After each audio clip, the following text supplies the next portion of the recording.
sebelumnya ada yang tahu nggak sih apa itu parasomnia? Atau pernah ngalamin? Parasomnia adalah sekelompok gangguan tidur yang ditandai dengan kejadian verbal atau perilaku motorik yang tidak normal dan tidak menyenangkan yang terjadi selama tidur atau transisi bangun tidur. Nah, parasomnia dapat terjadi selama tahap tidur gerak mata non-cepat atau non-rapid eye movement atau NREM dan gerakan mata cepat rapid eye movement atau REM, dan lebih sering terjadi pada anak-anak daripada orang dewasa. Nah, stres, kecemasan, kurang tidur, dan obat-obatan tertentu dapat memicu terjadinya parasomnia loh. Pada parasomnia melibatkan gejala yang berbeda-beda. Nah, perilaku ini tuh dapat dibedakan menjadi 3 kategori, yaitu NREM, REM, dan juga bisa lainnya. Nah, yuk kita simak. Nah, contoh yang pertama adalah sleepwalking. Sleepwalking ini terjadi ketika orang bangun dari tempat tidur saat masih tidur, tetapi menunjukkan kesadaran atau respon yang terbatas terhadap lingkungan mereka. Misalnya, kalian itu jalan sambil tidur nih. Mereka dapat bergumam berulang kali dan dapat melukai diri sendiri dengan berjalan. Kebanyakan pejalan tidur tidak memiliki ingatan tentang apa yang dia lakukan gitu. Nah, yang berikutnya adalah teror malam. Nah, orang yang mengalami teror malam biasanya sering menangis, menjerit, atau membuat suara yang tidak masuk akal dalam tidur mereka dan sulit untuk terbangun. Nah, biasanya teror malam ini dapat berlangsung beberapa menit atau hingga 40 menit. Nah, untuk lebih jelasnya, mari kita simak video bersama-sama. Pernah mengalami hal ini? Atau mungkin kamu pernah mengalaminya? Lalu, kenapa orang bisa mengalami sleepwalking?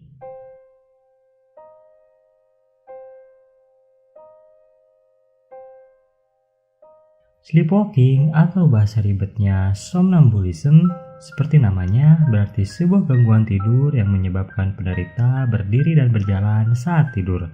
Bahkan dalam beberapa kasus, penderita sleepwalking dapat melakukan hal seperti menyetir, memasak, bahkan yang paling buruk, membunuh. Dan semua itu dilakukan secara tidak sadar. Sleepwalking sendiri biasa terjadi pada fase terdalam dari tidurmu, yaitu pada fase ketiga dan keempat. Ini adalah fase terdalam di mana gelombang otak berada pada titik yang terpelan. Selama REM sleep atau rapid eye movement, aktivitas otak jauh lebih aktif, dan di fase inilah biasanya kita bermimpi. Dan untuk tetap menjaga posisi tidurmu selama bermimpi, otot tubuhmu akan menjadi lumpuh untuk sementara. Karena itulah sleepwalking terjadi di luar fase REM sleep, karena seperti yang kita tahu, tubuh kita akan melumpuh pada fase tersebut. Sleepwalking sendiri bisa terjadi karena otak berusaha untuk melewati siklus tidur yang seharusnya dari non-REM menjadi terbangun. Para ilmuwan pun masih belum dapat memastikan kenapa hal ini bisa terjadi. Nah, yang berikutnya adalah gangguan tidur REM. Nah, salah contoh-contohnya tuh adalah RBD. Nah, ini tuh gerakan yang tidak biasa selama tidur dalam upaya untuk memerankan mimpi.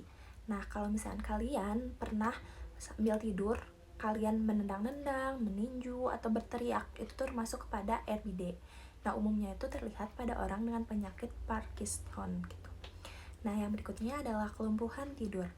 Nah, orang dengan kelumpuhan tidur secara singkat kehilangan kemampuan untuk menggerakkan tubuh mereka saat mereka tertidur atau saat bangun tidur. Nah, biasanya kalau misalnya di kita itu terkenal dengan kata erep-erep gitu. Nah, ini tuh dapat dipasangkan dengan halusinasi atau perasaan tercekik. Nah, kelumpuhan tidur ini tidak berbahaya tetapi dapat menyebabkan kecemasan atau kesusahan karena tertidur gitu. Nah, yang berikutnya adalah mimpi buruk. Setiap orang pasti pernah ya bermimpi buruk gitu. Tetapi orang-orang yang mengalami mimpi buruk yang berulang dan jelas yang mengakibatkan kelelahan, kesusahan, dan gangguan siang hari lainnya dapat diagnosis dengan gangguan mimpi buruk. Nah, gangguan mimpi buruk sering terlihat pada orang yang memiliki gangguan stres pasca trauma gitu. Nah, cara mencegah atau mengurangi dampak parasomnia ini adalah meningkatkan kebersihan tidur dan menciptakan rutinitas santai sebelum tidur, serta mengatur suhu kamar Anda senyaman mungkin, tidak terlalu panas atau tidak terlalu dingin. Nah, dalam beberapa kasus, terapi hipnotis telah membantu orang yang bergejala sleepwalking. Nah, selain itu juga, obat-obatan seperti obat penenang hipnotik atau antidepresan dapat membantu. Sebaiknya jika Anda mengalami ciri-ciri atau tanda-tanda parasomnia, sebaiknya Anda konsultasikan kepada dokter.